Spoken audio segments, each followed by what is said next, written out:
Hello folks, welcome to this video, and here I'm going to be talking about Dakar 2020, which kicks off today in Saudi Arabia.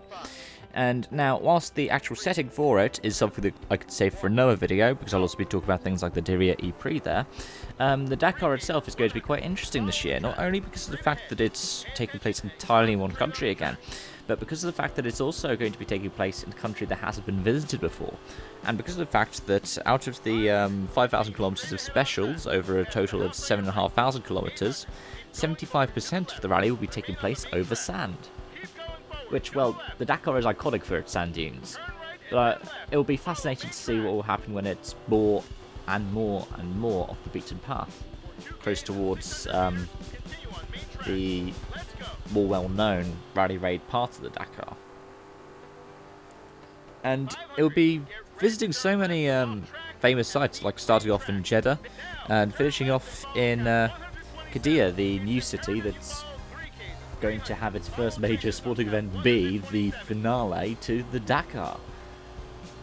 That's going to be something that's going to be quite important in the world of motorsport, and, well, in the sporting world really as well. What I'd rather focus on, though, instead of talking about the politics of it all, is, at least for this video, talking about the competitors and talking about what we can expect over the next couple of weeks. Well, it's going to be quite an interesting one at the top. You've got people such as in different stables. Al-Attiyah, you've got Nani Roma, you've got Peter Hansel, you've got Carlos Sainz, you've got Gilles de Villiers, you've got Martin Prokop. It's going to be quite a nice balance of talent in different vehicles. I mean, even in terms of like private entries, you have some former WRC competitors, Prokop, one of them, Sheikh Khaled Al-Quassimi, another one with PH Sport. You also have Yazid Al-Rajhi. You also have people like Konrad Rautenbach as well. In terms of co-drivers, you have people like Michael Orr as well doing competition here. And that's just talk about the cars and a couple of like the buggies. I haven't talked about probably the biggest one for the motorsport world generally in terms of rookies in this Dakar, Fernando Alonso, who many of the organisers are tipping to win at least one stage. That'd be interesting to see how Alonso does. In comparison to a lot of people such as his compatriot Carlos Sainz, there is a bit of a difference between how someone like Alonso has come from being a circuit racer to going across to doing something point to point. Now, we know that he's consistent, we know that he's good at doing consistency because, well, he's often seen as the greatest F1 driver of all time.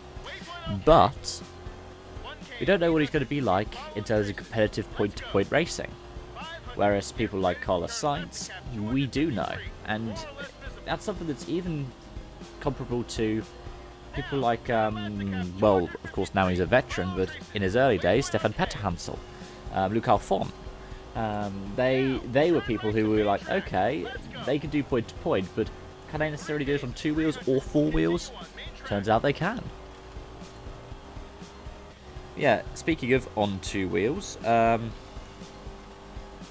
we going to see win on 2 wheels? Will it be someone like Sam Sundler? Will it be someone like Toby Price? Or will it be somebody else? We've got, again, quite a mix of talent on people on all different kinds of machinery. Yamaha, KTM. It's going to be quite an interesting battle over the next couple of weeks. And of course, you've got to talk about the quads and the trucks. Will it be yet another, for example, Kamaz win in the trucks? We'll have to wait to find out. Thank you so much for watching. I hope that this gameplay of Dakar 18 isn't too distracting. I was trying to see if there are any replay cams, but as of yet I can't find it. I'm still quite new to the game. So if there are, please let me know in the comments below. If you enjoyed this video, especially if you don't agree with me, just hit the like button. It really helps me out. It means that more people are going to end up watching this content, or at least being able to have a chance to watch this content because it'll be suggested to them.